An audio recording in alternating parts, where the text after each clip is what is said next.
সিরাতে নববিয়া বা সিরাতে রাসূল বা নবী জীবনের উদ্দেশ্যটা কি? নবী জীবনী বলতে কি বোঝায়? কাকে নবী জীবনী বলা হয়? নবী চরিত্রটা কি? এ সম্পর্কে ওলামারা যে তথ্য দিচ্ছেন সেই হিসাবে তারা বলছেন যে কুল্লু মা ইয়াতাআল্লাকু বিন নবী সাল্লাল্লাহু আলাইহি ওয়াসাল্লাম ওয়া আহওয়ালু আসরিহি ওয়া আখবারু আসহাবিহি, বলছেন রাসূল সাল্লাল্লাহু আলাইহি সাল্লামের সাথে যা কিছু সম্পর্কিত, এমনকি তার যুগ ও সময়ের সাথে যেটা সম্পর্ক রয়েছে তার এবং তার যুগের, এমনকি তার সঙ্গী সাথী ইত্যাদির সব কিছুকেই সিরাতে নববিয়া বা সিরাতে রাসূল বলা যায়।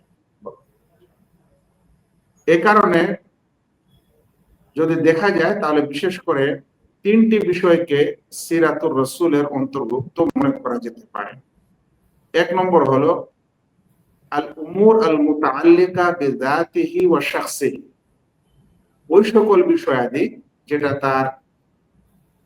তার ব্যক্তিত্বের সাথে, তার জাতের সাথে, তার সত্তার সাথে সম্পর্কিত, ওই সকল বিষয় যেটা রাসূল সাল্লাল্লাহু আলাইহি সাল্লামের স্বয়ং ব্যক্তির সাথে, তার সত্তার সাথে সম্পর্কিত বিষয়, যেমন তার জন্ম কথা, যেমন তার শৈশবকাল, শৈশবকালের ঘটনাবলী, যেমন তার বিবাহ শাদী, যেমন তার আরো অন্যান্য, এমনকি শেষ পর্যন্ত তার মৃত্যু পর্যন্ত। এটি হচ্ছে প্রথম সিরাতের বিষয়, বা সিরাত বলতে এই বিষয়টিকে প্রথমে বুঝায়। দ্বিতীয় যে জিনিসটি বুঝায় সেটি হলো উমুরুন নবুওয়া ওয়ার রিসালাহ, রিসালাত এবং নবুয়তের বিষয়াদি। তিনি যে নবী ছিলেন এবং শেষ রাসূল ছিলেন, আল্লাহ তাআলা তাকে যে নবী করেছেন, কখন থেকে তার প্রতি ওহী আসলো এবং তার নবুয়তি জীবনের যা কিছু শুরু থেকে শেষ পর্যন্ত হয়েছে, এটাও এই সিরাতের উদ্দেশ্য।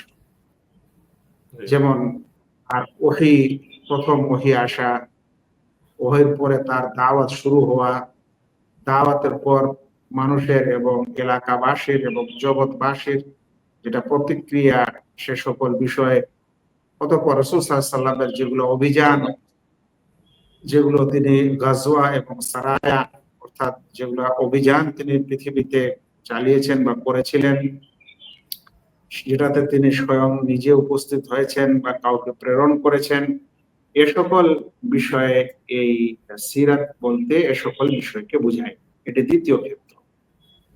তৃতীয় ক্ষেত্র সিরাত বলতে যেটা বোঝায় সেটাকে বলা হয় আশ-শামাইল আল মুহাম্মাদিয়া। আশ-শামাইল আল মুহাম্মাদিয়া অর্থাৎ মুহাম্মদী আদব ও শিষ্টাচার।